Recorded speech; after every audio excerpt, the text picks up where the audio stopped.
नमस्कार मित्रों। आज हम बात करेंगे शक्ति, विनाश और रूपांतरण की देवी काली के बारे में। देवी काली हिंदू धर्म की एक महत्वपूर्ण और अद्वितीय देवी हैं, जिनका रूप और स्वरूप शक्ति, विनाश और रूपांतरण का प्रतीक है। वे महाकाली के रूप में जानी जाती हैं और उनकी उपासना से जीवन में शुद्धि, शक्ति और पुनर्निर्माण की शक्तियां प्राप्त होती हैं। देवी काली का स्वरूप किसी भी भक्त के लिए डरावना और भयावह हो सकता है, लेकिन उनका असली उद्देश्य बुराई का नाश करना और जीवन के सकारात्मक पहलुओं को आगे लाना है। उनका रूप यह दिखाता है कि विनाश और रचनात्मकता एक दूसरे के साथ जुड़े हुए हैं और जीवन में सकारात्मक परिवर्तन के लिए कभी कभी बुराई का अंत अनिवार्य होता है। काली का जन्म दैत्यों और देवताओं के बीच युद्ध के दौरान हुआ था। उनके जन्म के बारे में एक प्रसिद्ध कथा है, जिसमें देवी दुर्गा के साथ उनका संबंध है। जब महिषासुर जैसे राक्षसों ने देवताओं को पराजित कर दिया था और उनका अत्याचार बढ़ गया, तो देवी दुर्गा ने काली को जन्म दिया। काली ने महिषासुर के बुरे रूप को समाप्त करने के लिए अपनी शक्ति और उग्र रूप को प्रकट किया।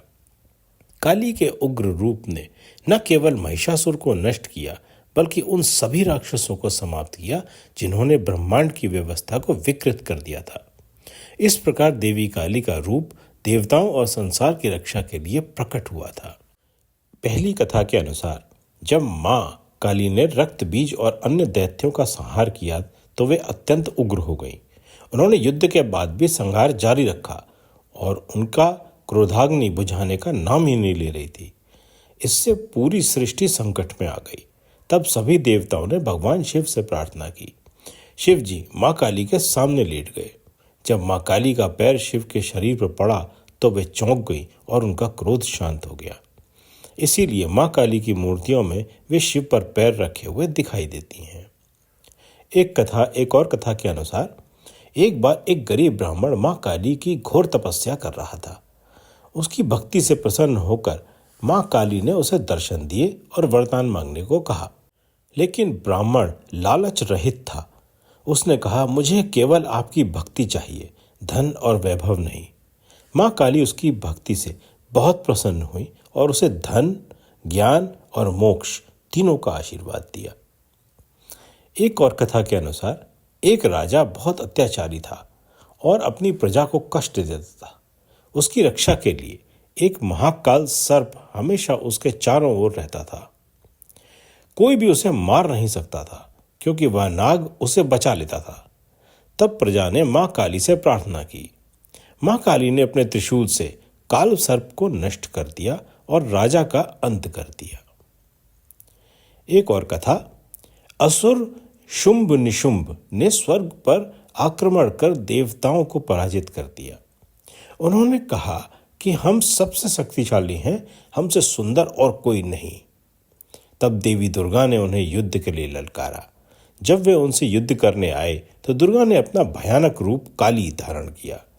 काली ने दोनों असुरों का वध किया और देवताओं को उनका राज्य वापस दिलाया।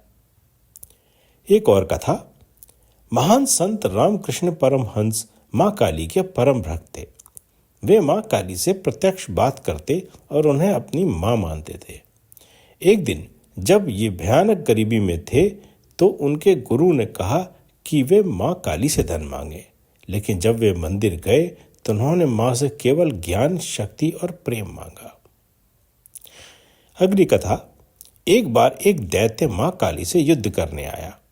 वह बहुत मायावी था और बार बार रूप बदलकर मां काली को धोखा देने की कोशिश कर रहा था। तब मां काली ने बगलामुखी देवी का आवाहन किया। मां बगलामुखी ने उस दैत्य की जीभ खींचकर उसे बोलने से रोक दिया। इस तरह काली और बगलामुखी ने मिलकर उस दैत्य का वध किया। अगली कथा, प्राचीन समय में विंध्याचल पर्वत को बहुत अभिमान था कि वह सबसे ऊंचा है। उसने स्वयं को हिमालय से भी ऊंचा उठाने का संकल्प लिया। इससे पूरी पृथ्वी में असंतुलन हो गया।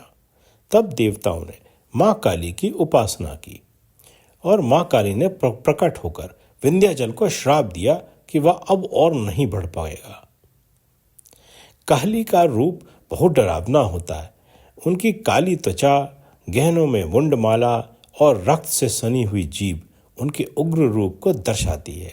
उनका काला रंग अनंत ब्रह्मांड का प्रतीक है। उनके गले में खोपड़ियों की माला अहंकार और अज्ञान के विनाश का संकेत है। उनका खड्ग असत्य को काटने वाली शक्ति का प्रतीक है। काली देवी की पूजा खासकर काली पूजा के समय की जाती है, जो हम विशेष रूप से पश्चिम बंगाल, उड़ीसा और असम जैसे क्षेत्रों में मनाई जाती है। काली पूजा का आयोजन विशेष रूप से नवरात्र के अंतिम दिन या दिवाली के आसपास होता है, जब काली देवी के शक्ति और विनाश रूप की पूजा की जाती है। इस पूजा के दौरान भक्त देवी काली से शक्ति और रक्षा की प्रार्थना करते हैं, ताकि वे अपने जीवन में आने वाली कठिनाइयों और नकारात्मकताओं का सामना कर सकें। सुनने के लिए धन्यवाद।